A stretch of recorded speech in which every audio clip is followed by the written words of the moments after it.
Mi novia desapareció de un día para otro, pusimos una alerta a la policía y después resultó que se había escapado con su ex. Mi novia y yo llevábamos casi 3 años juntos. No vivíamos juntos oficialmente, pero pasaba la mayor parte del tiempo en mi departamento.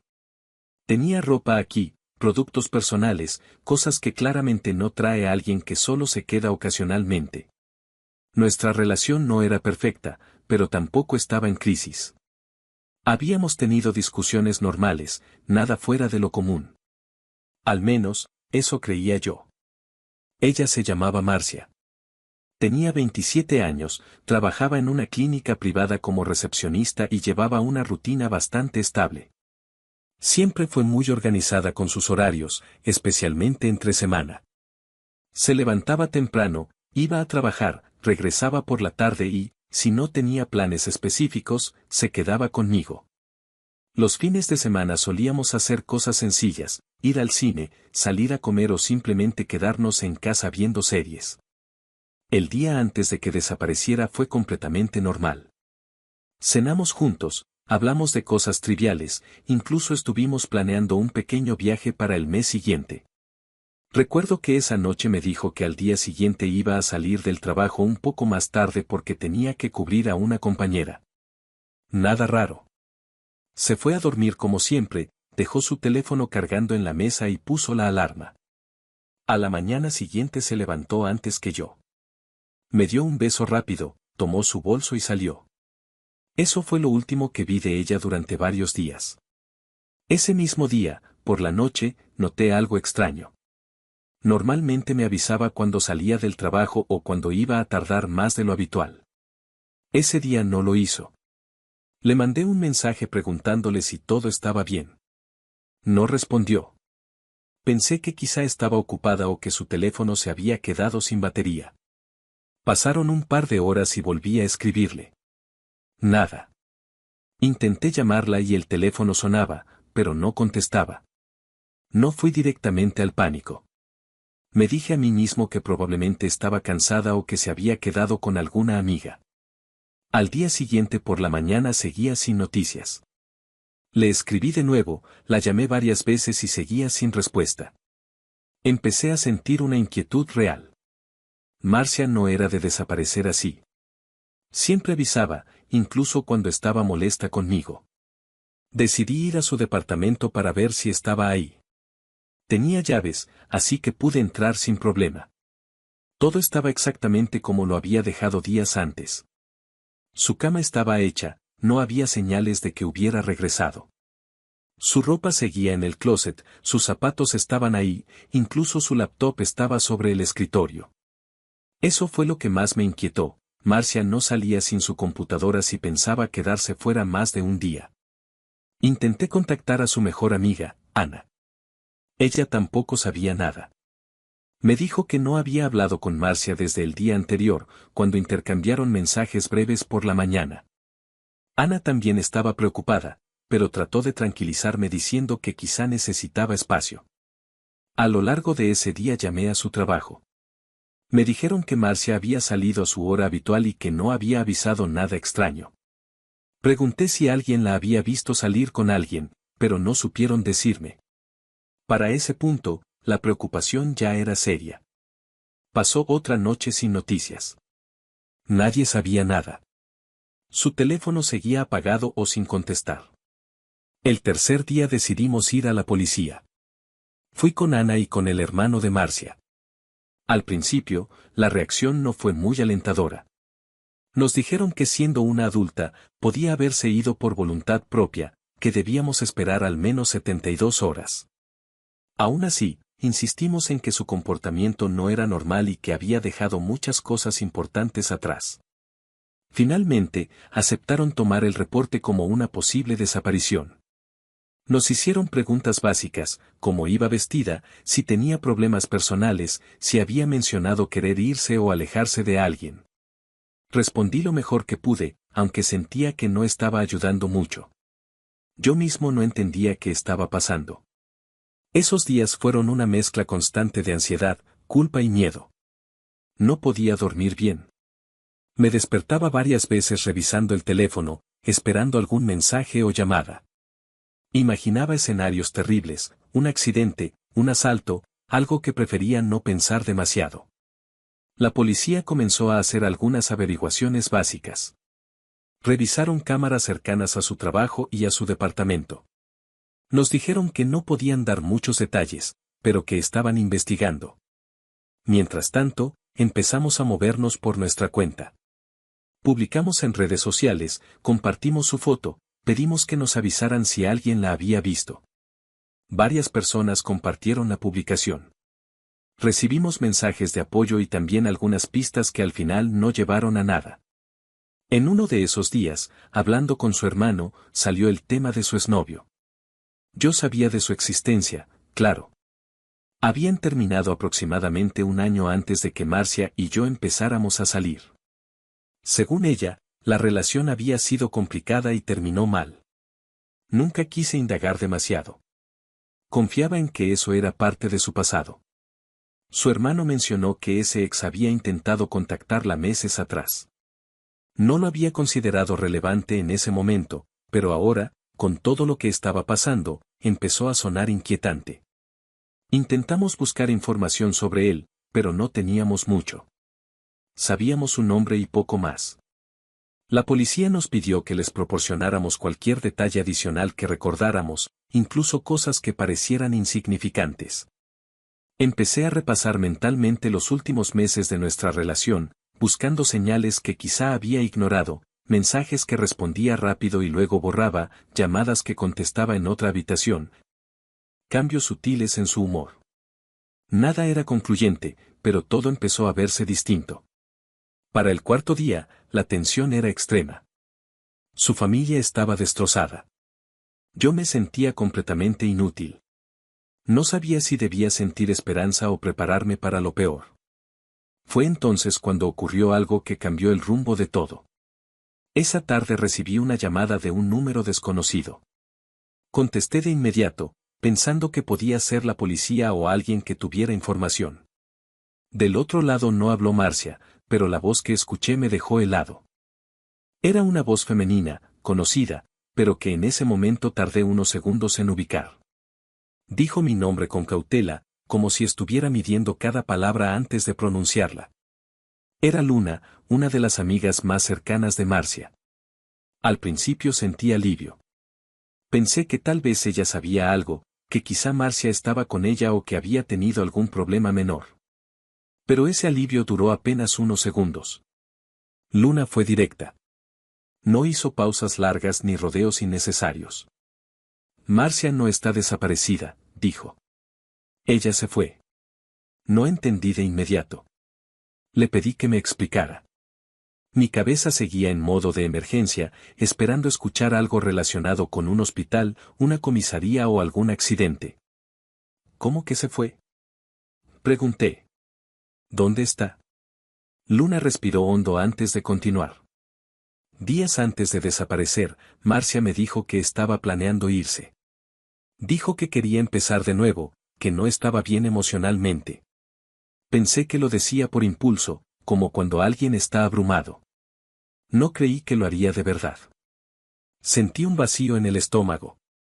Intenté procesar lo que estaba escuchando. ¿Irse a dónde? Pregunté.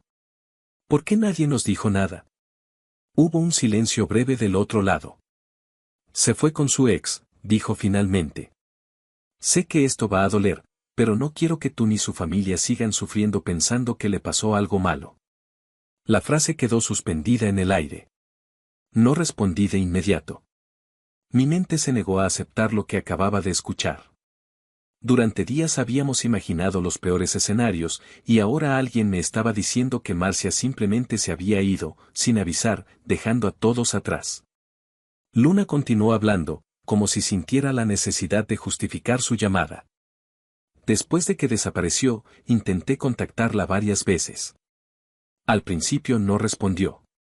Luego, hace 2 días, me escribió desde una cuenta nueva. Me pidió que no dijera nada, pero al ver todo lo que estaba pasando, los mensajes, la policía, su familia destrozada, no pude quedarme callada. Le pregunté cómo sabía que estaba con su ex. Porque ella misma me lo dijo, respondió. Y porque subió fotos. Eso fue lo que terminó de romper cualquier duda que pudiera quedarme. Luna me explicó que Marcia había creado nuevas redes sociales. Un perfil nuevo en Facebook, con otro nombre. Dijo que lo había hecho para que nadie la encontrara fácilmente. Según Luna, Marcia quería desaparecer de su vida anterior por completo. Te voy a pasar los perfiles, dijo.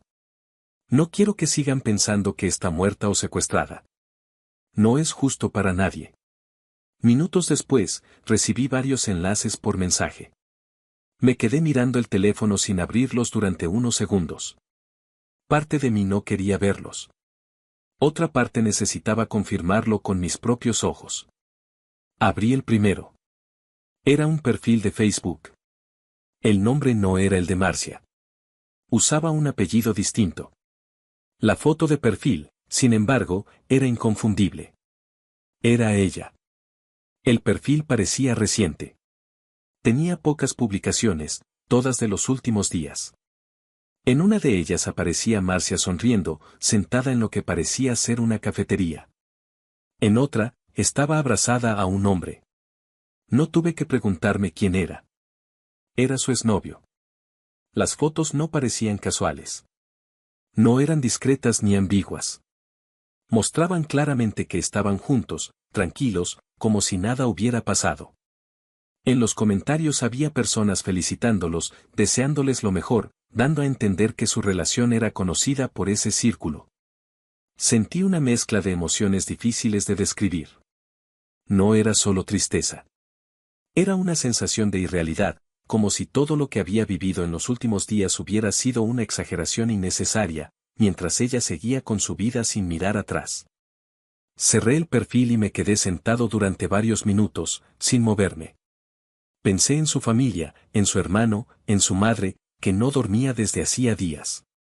Pensé en la policía, en las horas de búsqueda, en la angustia constante.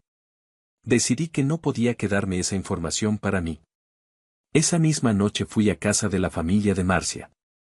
Estaban todos reunidos. Cuando llegué, me miraron con una mezcla de esperanza y cansancio, como si esperaran que trajera alguna noticia importante. Les conté todo. Les dije que había hablado con Luna, que Marcia no estaba desaparecida, que se había ido por voluntad propia. Al principio no me creyeron. Me pidieron pruebas. Saqué el teléfono y les mostré el perfil. El ambiente cambió de inmediato. La madre de Marcia empezó a llorar, no de alivio, sino de rabia y confusión. Su hermano reaccionó con enojo, golpeando la mesa y diciendo que no tenía sentido, que eso no podía ser verdad. Otros familiares hablaban al mismo tiempo, haciendo preguntas, tratando de entender. ¿Cómo pudo hacer esto?, preguntaba alguien. ¿Por qué no dijo nada? ¿Y la policía?, dijo otro. ¿Todo esto para nada? Intenté explicar lo poco que sabía, pero no había mucho que aclarar.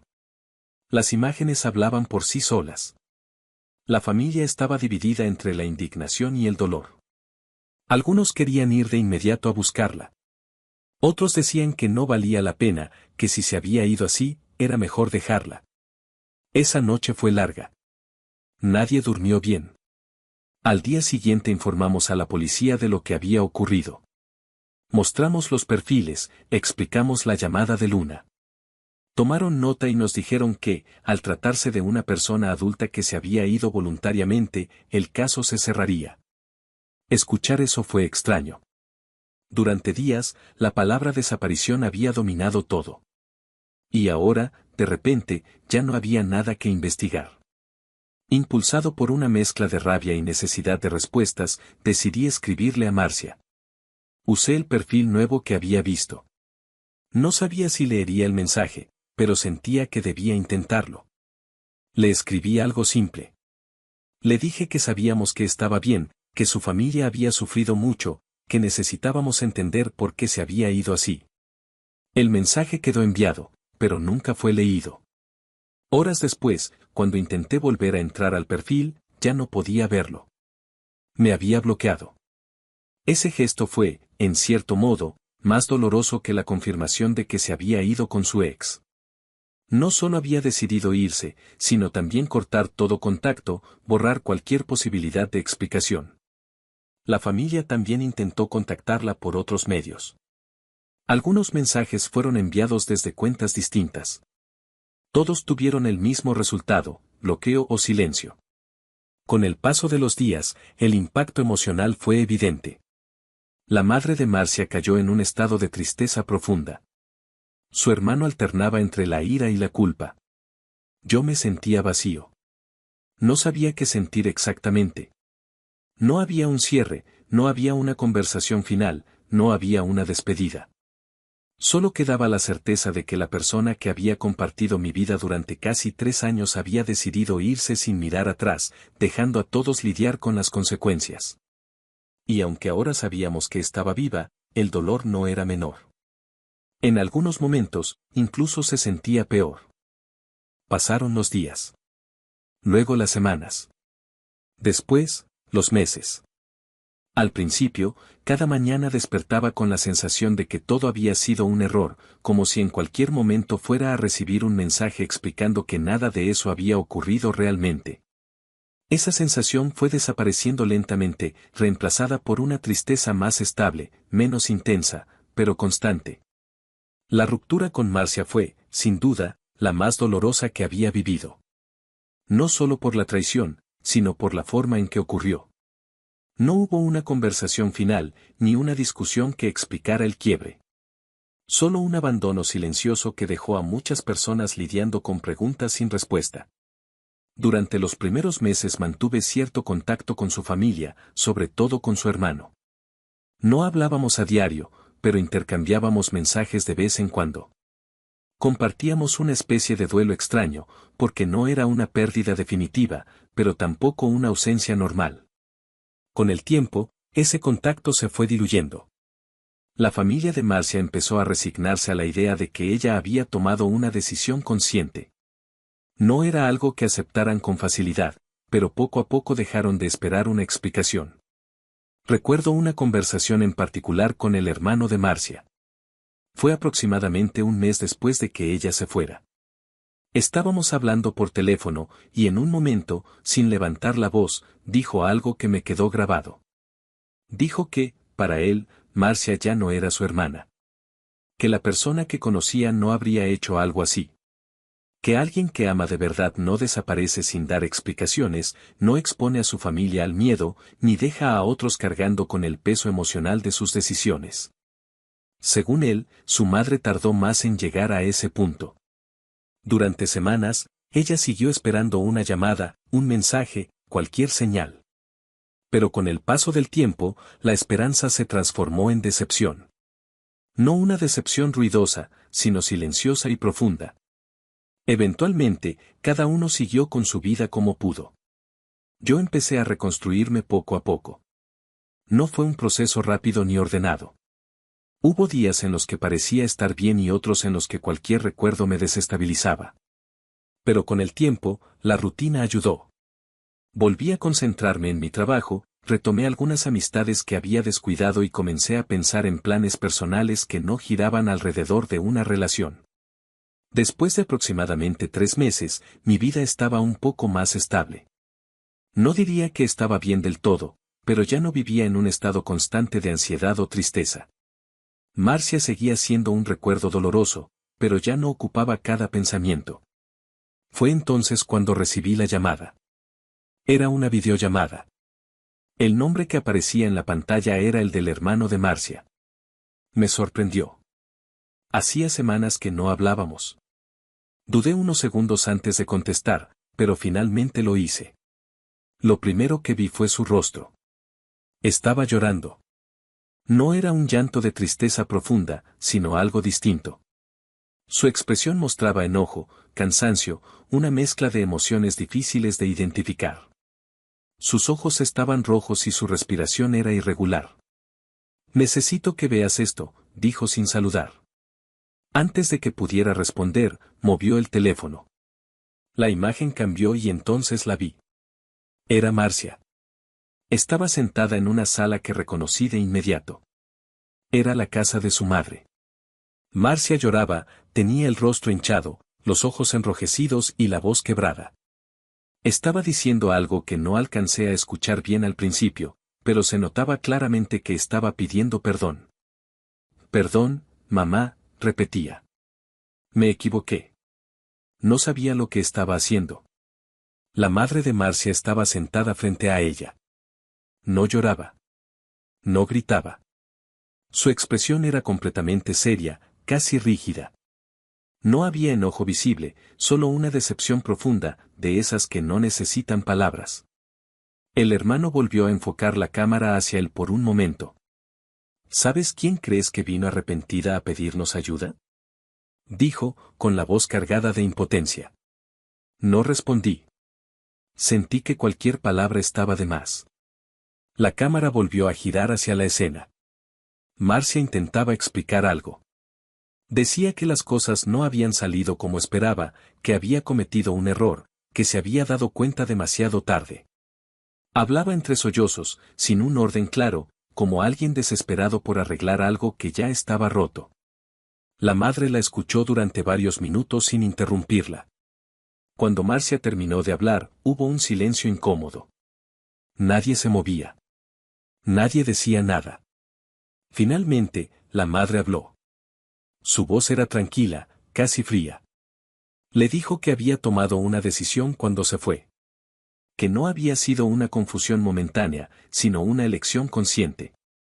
Le recordó todo lo que había pasado, la denuncia, la angustia, las noches sin dormir, el miedo de no saber si estaba viva. Le dijo que ese tipo de heridas no se borran con disculpas. Marcia intentó acercarse, pero la madre se levantó. No la tocó en ningún momento. Solo le pidió que se fuera. Aquí ya no tienes lugar, dijo. No hubo gritos. No hubo insultos. Eso fue lo más duro de presenciar. La calma con la que la echó mostraba que la decisión estaba tomada desde hacía tiempo.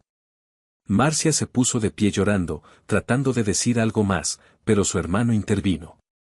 Le pidió que se fuera. Le abrió la puerta y se quedó ahí hasta que ella salió. La madre no miró atrás. El hermano volvió a enfocar la cámara hacia él mismo. Seguía llorando, pero ahora su rostro mostraba más enojo que tristeza. No la aceptes, me dijo directamente. Probablemente ahora quiera ir contigo. No te dejes engañar. Alguien que hace esto no cambia de verdad. Mándala a la mierda. No supe qué responder. Me quedé en silencio, asimilando lo que acababa de ver. Colgamos poco después. La llamada duró menos de 10 minutos, pero el impacto fue enorme. Me quedé sentado frente al teléfono durante mucho tiempo. Ver a Marcia de nuevo, aunque fuera a través de una pantalla, removió cosas que creía más controladas. Pero, al mismo tiempo, la escena fue esclarecedora. No vi a la persona que había amado durante años. Vi a alguien desesperado, enfrentando las consecuencias de sus propias decisiones. Pasaron apenas unos minutos después de colgar la videollamada cuando escuché el timbre. Al principio pensé que era mi imaginación. Mi cuerpo todavía estaba tenso por lo que acababa de presenciar. Me quedé quieto, tratando de escuchar con atención. El timbre sonó otra vez, más insistente. Me levanté lentamente y caminé hasta la puerta. No miré por la mirilla de inmediato, pero en el fondo sabía quién era. Había una sensación extraña en el aire, como si todo hubiera estado avanzando inevitablemente hacia ese momento. Cuando miré por la mirilla, confirmé lo que ya intuía. Era Marcia. Estaba parada frente a la puerta con los ojos hinchados, el cabello desordenado y una mochila colgada de un hombro. Su postura no era la de alguien seguro. Parecía más bien alguien que no sabía a dónde más ir. No abrí. Sé que estás ahí, dijo desde el otro lado. Por favor, solo necesito hablar contigo. Mi mano estaba apoyada en la puerta. Dudé unos segundos. Finalmente, giré el seguro, pero no abrí por completo. Dejé la puerta entrecerrada, apenas lo suficiente para verla, pero no para dejarla pasar. No deberías estar aquí, le dije con calma. Ya hablaste con tu familia. Esto se terminó. Marcia bajó la mirada por un momento. Luego volvió a levantarla, con lágrimas corriendo por su rostro. Por favor, dijo. Perdóname. Me equivoqué. Todo esto fue una estupidez. No respondí de inmediato. Ella continuó hablando, como si el silencio la obligara a llenar el espacio. Me cegó una fantasía, dijo. Pensé que podía tener algo distinto, algo más emocionante. No supe valorar lo que tenía. No quiero más mentiras, le respondí. Si vas a decir algo, que sea la verdad. Asintió lentamente. La verdad es que no fue algo repentino, confesó. Yo y mi ex llevábamos casi 6 meses hablando antes de que me fuera. Sentí un golpe seco en el pecho, pero mantuve el rostro firme. 6 meses, repetí. ¿Mientras estabas conmigo? Sí, respondió sin rodeos. Al principio eran mensajes casuales. Luego llamadas. Después planes. Yo sabía que estaba mal, pero seguí. Respiró hondo y continuó. Él me prometió una vida distinta. Viajes, aventuras, libertad. Me hizo sentir especial otra vez. ¿El viaje que dijiste que era con tus amigas? Pregunté. Ella asintió, llorando más fuerte. Fue con él, dijo. Y con su grupo de amigos. Todo fue mentira. Se cubrió el rostro con las manos por unos segundos. Yo sabía que si te decía la verdad no me ibas a perdonar, agregó. Por eso me fui así. Pensé que era más fácil desaparecer. El silencio se hizo pesado. Marcia sollozaba. Yo sentía una mezcla de rabia y claridad extraña. ¿Sabes lo que provocaste? Le pregunté. Tu familia pensó que estabas muerta. La policía te buscó. Yo no dormí durante días. Lo sé, respondió. Y no hay excusa. Solo quiero arreglarlo. Negué con la cabeza. No se arregla, le dije.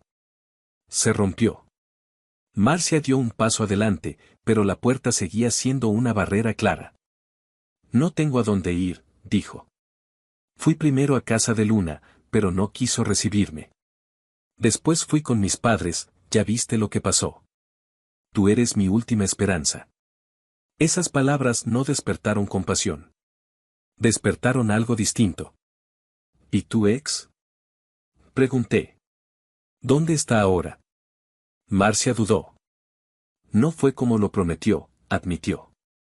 Al principio todo era perfecto, pero después cambió. Solo me quería por un rato. Cuando empezaron los problemas, desapareció. Me bloqueó de todos lados. Así que cuando te dejó, volviste, dije. No porque me amaras, sino porque te quedaste sola. Marcia rompió en llanto. Te amo, dijo. Siempre te amé. No, respondí. Alguien que ama no planea una traición durante 6 meses. Ella intentó acercarse más. Puso la mano en la puerta. Déjame entrar, por favor, suplicó. Solo quiero hablar con calma. No, dije con firmeza. Lárgate. Marcia se desesperó. No puedes hacerme esto, dijo. Después de todo lo que vivimos. Tú lo hiciste primero, respondí. Intenté cerrar la puerta por completo, pero ella puso el pie para impedirlo. Empujó un poco, sin fuerza real, más por desesperación que por agresión. Marcia, vete, advertí. No cruces ese límite. Ella retrocedió, pero no se fue. Caminó hacia un costado de la casa. Escuché ruidos. Golpes leves. Me asomé por la ventana del pasillo y la vi intentando forzar una de las ventanas traseras. Saqué el teléfono y llamé a la policía. No sentí culpa al hacerlo. Sentí cansancio. Cuando los oficiales llegaron, Marcia estaba sentada en el suelo, llorando. Intentó explicarles algo, pero no entré en detalles. Solo dije que no quería que estuviera ahí y que había intentado entrar por la fuerza. La policía habló con ella, le pidió identificación y finalmente se la llevaron. No se resistió. Solo me miró una última vez mientras se la llevaban. Los días siguientes fueron extrañamente silenciosos. Después de lo ocurrido aquella noche, no volví a saber nada directamente de Marcia. No hubo mensajes, llamadas ni intentos de contacto. La casa recuperó una calma rara, casi artificial, como si el caos de los últimos meses hubiera sido reemplazado por un vacío más manejable, pero igual de pesado. Intenté retomar mi rutina. Trabajar, salir a caminar, ocupar la mente. No fue fácil, pero al menos ya no vivía esperando que algo más explotara. Sentía que, por primera vez desde su desaparición, las cosas habían llegado a un límite claro. Unos días después recibí un mensaje del hermano de Marcia. No era un mensaje largo.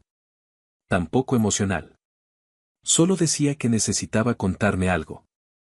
Hablamos por teléfono esa misma noche. Su voz sonaba distinta a como la había escuchado en ocasiones anteriores. Más apagada. Más cansada. Me dijo que Marcia estaba viviendo actualmente con Brenda, una de sus amigas cercanas. Según él, lo había sabido por terceros, porque ya no hablaba directamente con ella. No le sorprendió. Dijo que, después de que su madre la echó de casa, Marcia había ido pasando de un lugar a otro, buscando quien la recibiera. Mientras hablaba, noté que el hermano de Marcia era quien más afectado parecía estar por todo lo ocurrido. Más que su madre, incluso más que yo. No solo por la decepción, sino porque había sido quien más la defendió durante años, quien siempre justificó sus decisiones, quien creyó que, en el fondo, ella no era capaz de hacer algo así. Me dijo que había borrado todas las fotos que tenía con ella. Fotos familiares, celebraciones, viajes. Todo. No puedo verla igual, me confesó. No puedo seguir fingiendo que nada pasó. No sonaba enojado. Sonaba herido. Como alguien que ha aceptado algo que no quería aceptar. Antes de despedirnos, mencionó algo que me tomó por sorpresa. En 3 días es su cumpleaños, dijo. Solo para que lo sepas. Colgamos poco después. Me quedé pensando en eso más tiempo del que esperaba. No porque sintiera ganas de buscarla, ni porque pensara en felicitarla. Más bien porque era extraño como una fecha que antes había sido importante ahora solo era un dato incómodo, casi ajeno. 3 días. Recordé cumpleaños anteriores. Regalos, planes, cenas. Todo parecía pertenecer a otra vida. Esa noche tomé una decisión que había estado postergando sin darme cuenta. Abrí mi teléfono y empecé a borrar las fotos. No fue algo impulsivo. Lo hice con calma. Foto por foto. No con rabia, sino con una sensación de cierre necesario. No quería conservar imágenes de alguien que ya no formaba parte de mi vida, no de la manera en que yo había creído. Algunas fotos me hicieron detenerme. Momentos que, en su momento, fueron reales. Sonrisas que no eran falsas en ese instante. Pero entender que algo fue real no significa que deba permanecer. Cuando terminé, me sentí más ligero. No mejor, pero sí más en paz. El día de su cumpleaños llegó. No hice nada especial. No la busqué. No pregunté por ella. Pasó como cualquier otro día. Y eso, en sí mismo, fue revelador. Esa fue la verdadera señal de que la historia había terminado. No con una conversación final, ni con una disculpa aceptada o rechazada, sino con la ausencia de necesidad. Con el entendimiento de que ya no había nada que decir. Hoy, al escribir esto, no siento odio. Tampoco deseo venganza. Solo una claridad que tardó meses en llegar. Marcia tomó decisiones. Decisiones conscientes. Y esas decisiones tuvieron consecuencias que no pudo controlar después. Yo también tomé las mías, aunque fueran más tardías. Aprendí que el amor no se demuestra con palabras desesperadas cuando todo se pierde, sino con responsabilidad antes de destruirlo. Que desaparecer sin dar explicaciones no es libertad, es evasión. Y que nadie que ama de verdad pone a quienes dice querer en una situación así. No escribo esto buscando validación ni compasión. Lo escribo como un cierre. como una forma de dejar constancia de lo que pasó y de lo que ya no volverá a ser. La vida sigue. No como antes, pero sigue.